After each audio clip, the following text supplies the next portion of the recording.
বৈশাখে তুলসী দেবী ও ভগবান নারায়ণের অভিন্ন শালগ্রাম শিলায় জলদানের ব্যবস্থা করলে ভগবান শ্রীহরি অত্যন্ত প্রীত হন।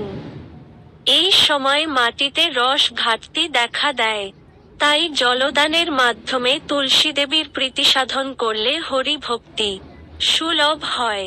শাক্তশাস্ত্র গৌতমীয় তন্ত্রে উক্ত হয়েছে তুলসী দল মাত্রেন জলস্য চুলুকেন বা বিক্রিণীতে সমাত্তানং ভক্তেভ ভক্তবৎসল।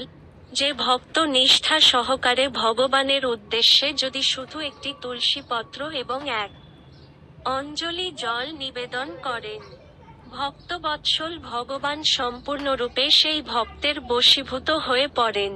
তাই কৃষ্ণ ভক্তগণের উচিত এই মাসে তুলসী বৃক্ষে ও শালগ্রামে জলদানের ব্যবস্থা করা।